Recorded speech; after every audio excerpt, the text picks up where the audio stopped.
All right, so today we're diving into a topic that's pretty profound, I'd say, wouldn't you? Miracles. Yeah, definitely a big one. You brought us excerpts from A Course in Miracles, and I gotta say, just the backstory on this one, two Columbia University professors claiming to receive this, profound spiritual text. Right. I mean, that's not really where you expect that kind of thing to come from, is it? Not really the place you think of as a hotbed of mysticism. Exactly. Yeah. Okay, so where do we even start with something like A Course in Miracles? Well, I think the origin story is definitely attention-grabbing, but what I find really fascinating is how this book, it kind of redefines the whole concept of miracles, you know? Yeah, because when I think of miracles, I think big, like parting of the Red Sea kind of stuff. Yeah, exactly. Defying the laws of nature. But A Course in Miracles, it takes a different approach. It does. It seems to be connecting miracles more with love, right? Right. Which is not what usually springs to mind. You got it. The Course actually states that miracles are,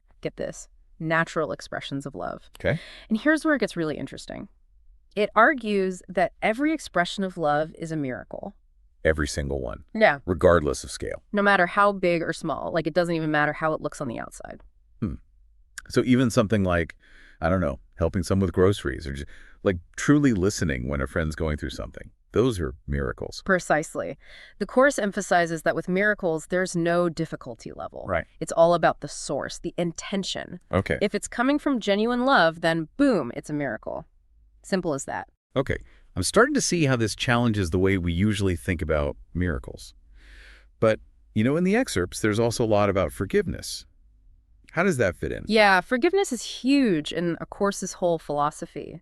It basically argues that the world as we see it, the one we experience every day, it's kind of an illusion. An illusion? Yeah, it's shaped by our fears, judgments, and this belief that we're separate. Separate from each other, from God. From each other, from God, from that kind of underlying unity. We're buying into this illusion of separation. So it's like we're looking at the world through like a distorted lens. Exactly. And because of this distortion, we see sin as this terrible thing. But the Course says that sin is just a lack of love. Huh. A lack of love. Right. It's something to be corrected, not punished. Right. And that's where forgiveness comes in. Yes. Forgiveness is the key to correcting that perception, like cleaning the lens, right? When we forgive, truly forgive, we're releasing ourselves and others from this illusion of guilt and separation. Wow. It lets us remember our true nature as the Course sees it, Beings of love, connected to something so much bigger. That's a powerful idea. Yeah. But how does this actually play out? How do we apply this forgiveness in our daily lives? Especially when there's conflict, hurt feelings, Well, it starts with a really fundamental shift in perspective. Imagine you're arguing with someone in your family, right? And it always escalates, same fight every time. A Course in Miracles would say, look, beneath the anger, beneath the frustration, both people actually just want love. They're just expressing it in this really messed up way. So instead of seeing them as the enemy, you're trying to see the pain that might be driving their actions. You got it. It's not about saying hurtful behavior is okay. It's about choosing to see the good, that divine spark, even if it's buried under a lot of hurt and ego. That sounds incredibly difficult, especially in the heat of the moment. It is. It really is a practice, like retraining your mind to respond with compassion instead of judgment, seeing through that lens of love, even when it's hard. So it's like instead of getting stuck in that back and forth, that judgment cycle, Yeah. we can choose to see it differently, right? Yeah. Through forgiveness, through trying to understand. Right. But how does that connect to miracles? Because it still seems like we're talking about what's going on inside us, not, something miraculous happening out there. I love that question because it gets to another really important idea in A Course in Miracles, shifting our perception. The Course talks about how we normally see the world through our senses, Right. but then it contrasts that with what it calls the vision of Christ. Okay, so we've got our everyday perception, which, like we were saying, can be kind of messed up by fear, judgment. Exactly.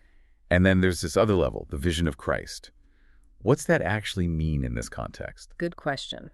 So the Course isn't talking about a specific religious figure here. It's more about a state of mind. It's like seeing through the eyes of love, Okay. recognizing that divine spark in everyone, including yourself. So it's not so much about what's actually in front of us, but how we're choosing to look at it.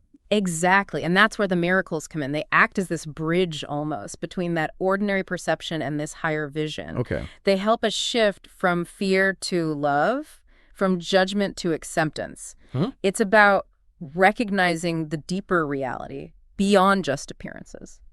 I'm thinking about those times when you're in a tough spot and suddenly there's this perspective shift. Not necessarily dramatic, but Right. like a weight's lifted.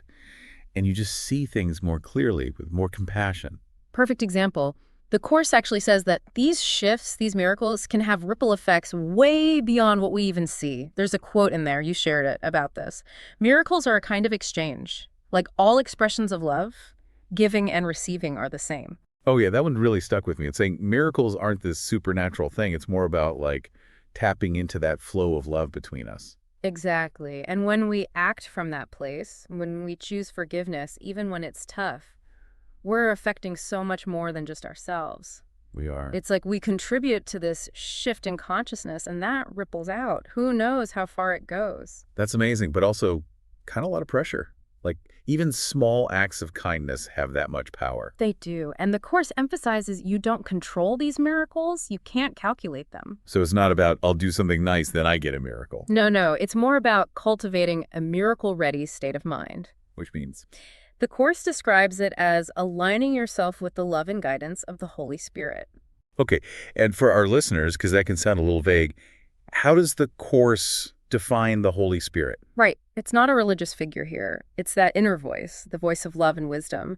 It's there for all of us, no matter what we believe. It's about learning to listen to that voice. Connecting with that inner wisdom, that compassion. Exactly. As we do that, miracles just kind of start happening. Those synchronicities we talked about, those moments of grace, often when you least expect it, when we let go of control and let something bigger guide us. It's like when everything just lines up perfectly, it does feel kind of magical. That's it. Trusting in a higher intelligence, a loving energy that wants the best for us. I love that. But this is a lot to take in. For someone new to A Course in Miracles, wanting to apply this to their life, where do they begin? It's a lot, yeah. But honestly, one of the most powerful things in the Course is also the simplest. Starting each day with an intention. What kind of intention? Give me an example. Like, today, I will look for miracles. Today, I will see everyone, myself included, with love and forgiveness. Wow. That's simple, but so powerful. Even just that shift in perspective for one day, imagine. Right. It's about retraining your mind to focus on the good, the divine spark in everyone. As you do that, your whole world starts to change. You attract more love, more joy, more miracles. When you put it like that, it doesn't sound so impossible. Right. Maybe miracles aren't this distant thing. Yeah. Maybe they're closer than we realize. Maybe they're in every breath, every encounter, every act of kindness, just waiting for us to really see them. I love that. So as we're wrapping up this deep dive into A Course in Miracles, anything else you want to leave our listeners with to think about? There's something in the preface that really jumped out at me. You were saying something in the preface of A Course in Miracles really caught your eye. Yeah, it's the part where Helen Schuckman, one of the professors who wrote it down, Okay. she talks about how uncomfortable the whole process was sometimes. Really? Huh. That's interesting. Because if this message is all about love and peace, why the discomfort? Well, that's a question the Course actually addresses. It suggests that our ego, it kind of hates the idea of miracles. Oh, how so? Well, miracles, they mean letting go of control and separation. That's not what the ego wants. So the ego likes things the way they are, even if it's fear and limitation, Yeah. all that. Exactly. The ego loves the illusion that we're separate from God, from each other. Right. Miracles, they blow that whole thing apart. They remind us that we're connected. So that resistance that Schickman felt, that discomfort, it's like the ego putting up a fight. Because it knows if we choose love, forgiveness, its power starts to fade. Exactly. There's that saying, the truth will set you free, but first it'll make you miserable. Haha. Yeah, it's like trying to break a bad habit. It's hard, it's uncomfortable, but you're moving towards something better. Exactly. And like breaking a habit, A Course in Miracles says we don't have to do it alone. We have help. We have the Holy Spirit. And again, just to clarify for our listeners, this isn't about religion, right? How does the Course talk about the Holy Spirit? It's that inner voice of love, of wisdom. It's there for everyone, regardless of your beliefs. It's about connecting to that guidance, that love that's always with us. Okay, that makes sense. So if we can face that discomfort, be willing to question the ego's need for control, embrace forgiveness, even when it's really hard, then we open ourselves up to like a whole different reality where miracles are possible. More than possible. They become the norm. That's the paradox, right? The less we try to control, the more we forgive, the more we love, especially when it's tough. That's when miracles happen. Wow. This whole deep dive into A Course in Miracles has been amazing. We've covered so much. Redefining miracles, their connection to love and forgiveness, that power of shifting our perception. What's the biggest takeaway for you? For me, it's always that line from the Course. Nothing real can be threatened. Nothing unreal exists. Herein lies the peace of God. It just reminds you, underneath it all, the fears, the judgments, there's this deeper reality. And it's all love, peace, connection, always. That's beautiful. And it makes you think, if we could each connect to that reality, even just a little more, could we create more miracles? Not just for ourselves, but for the whole world. Now, wouldn't that be a miracle worth working towards? It really would. And on that note, to all our listeners out there, keep exploring these ideas, keep asking questions, and we'll see you on the next Deep Dive.